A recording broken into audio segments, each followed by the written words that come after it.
فرش التراب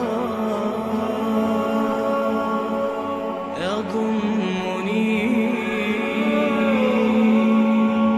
وهو غطاء.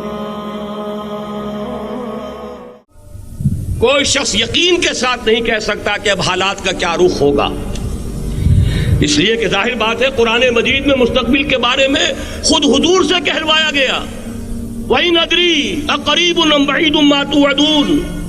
لوگوں مجھے معلوم نہیں ہے کہ جس بات کی تمہیں خبر دی جا رہی ہے وہ قریب آ چکا ہے یا دور ہے. وَإِنْ أَدْرِي لَعَلَّهُ فِتْنَةٌ لَكُمْ وَمَتَاعٌ إِلَىٰ حِينٍ. اور میں نہیں جانتا، ہو سکتا ہے اللہ کچھ اور مہلت دے دے تمہیں، اور کچھ اور آزمائش جو ہے اس کے لیے تمہارے لیے کوئی اور مہلت عطا فرما دے، ہو سکتا ہے. تو میں بھی کسی دعوے سے نہیں کہہ رہا، لیکن دو امکانات ہیں. امکان نمبر ایک کیا ہے؟ ابھی عالم اسلام کا ایک سالڈ بلاک ہے جو یہودی ورلڈ آرڈر کی نگاہوں میں کھٹک رہا ہے. میں کھٹکتا ہوں دل یزداں میں کانٹے کی طرح.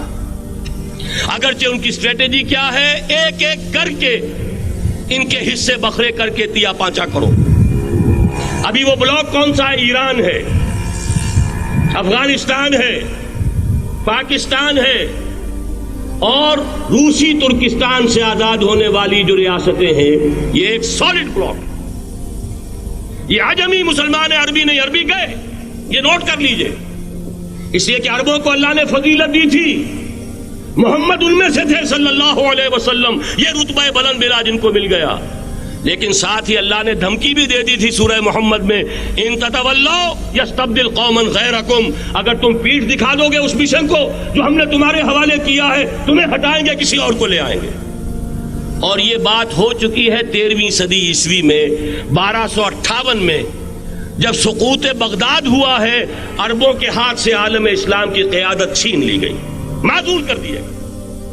اس کے بعد قیادت کن کے ہاتھوں میں آئی؟ ترکوں کے ہاتھ میں. ترکان تیموری ہندوستان میں، ترکان صفوی ایران میں، ترکان سلجوقی مڈل ایسٹ میں، اور ترکان عثمانی کا تو کہنا ہی کیا ہے. وہ ایشیا مائنر سے چل کر آپ کو معلوم ہے کہ مشرقی یورپ کا کتنا بڑا علاقہ، دی گریٹ آٹومان امپائر کی صدی کے آغاز تک قائم تھی. اس صدی میں عجیب عجیب معجزے ہوئے ہیں. گریٹ آٹومان امپائر جو 3 بر اعظموں پر محیط، نام و نشان ختم. The great U S S R, نام و نشان ختم. اب تو روس صاحب ایک ملک کی حیثیت سے رہ گئے.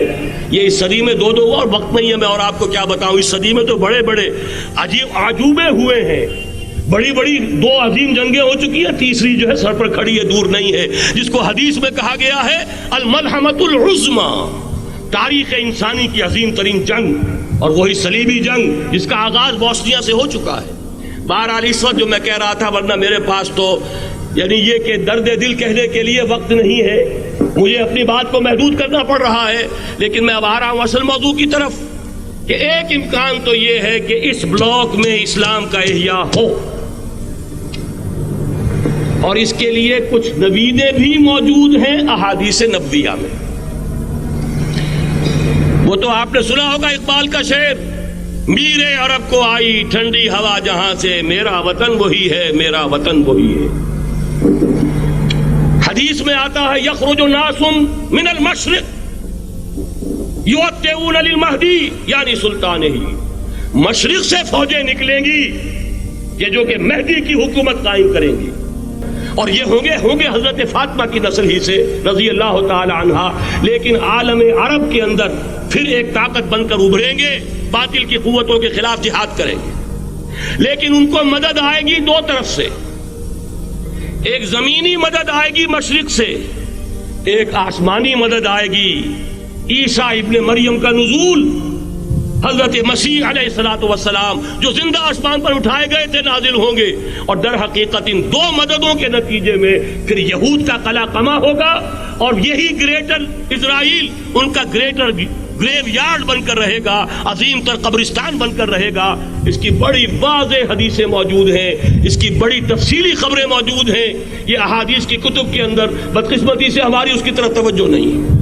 ایک تو یہ ہو سکتا ہے. اسی طریقے سے ایک اور حدیث ہے، یخرج من خراسان رایات سود اور یہ مسلم شریف کی روایت ہے، نوٹ کیجئے گا، نہیں ترمذی شریف کی روایت ہے، یخرج من خراسان الآیات سود لا یردھا شیء حتی تنسب بإیلیا.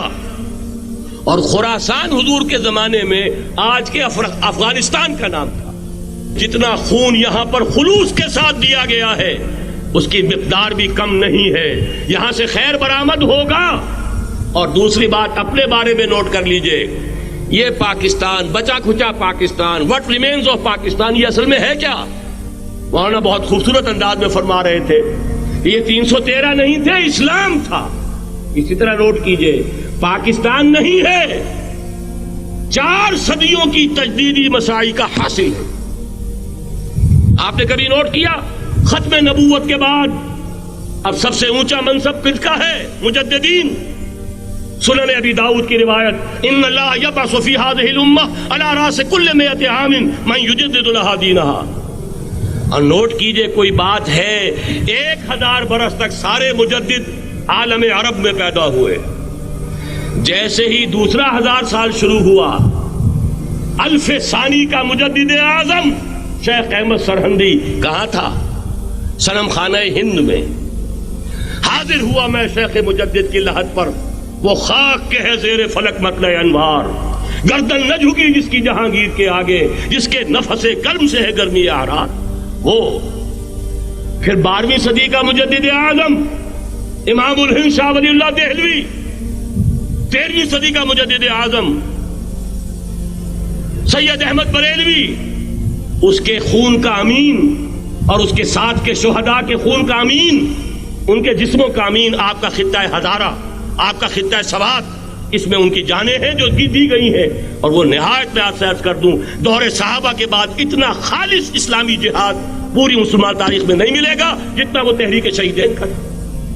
14ویں صدی ہجری میں شیخ الہند جیسا مجاہد اعظم کہ انگریز نے گرفتار کر کے قید بھی کیا ہے، تو کہاں ہندوستان میں نہیں، کہاں جزیرہ سائرس، کیا نام تھا؟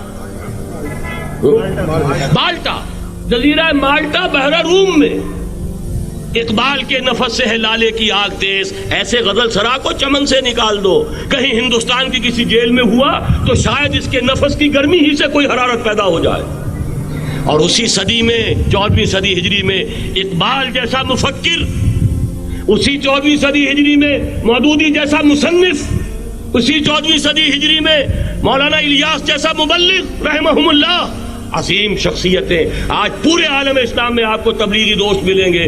یہ کہاں سے شروع ہوئی تحریک؟ دہلی کی ایک چھوٹی سی مسجد سے. وہ مسجد بنگلے والی اب تو بڑی عالیشان ہو گئی ہے، جب وہاں شروع ہوا تھا کام بڑی چھوٹی سی مسجد. یہ سارے کام یہاں کیوں ہوئے؟ پورا عالم اسلام آزاد ہوا، کہیں نعرہ اسلام کا نہیں لگا، کہیں عرب قومیت پر، کہیں کسی اور عصبیت پر تحریکیں چلی ہیں. صرف تحریک پاکستان تھی کہ پاکستان کا مطلب کیا؟ لا الہ الا اللہ. کوئی سبب ہے کہ یہاں قرارداد مقاصد پاس ہوئی، حاکمیت اللہ کی ہے کہ اکبر نام لیتا ہے خدا کا اس زمانے میں. یہ سارا ماضی سامنے رکھیے اور حضور کی دی ہوئی پیشن گوئیوں کا مستقبل سامنے رکھیے. ان دونوں سے ثابت ہوتا ہے اس خطہ ارضی سے کچھ ہونا ہے.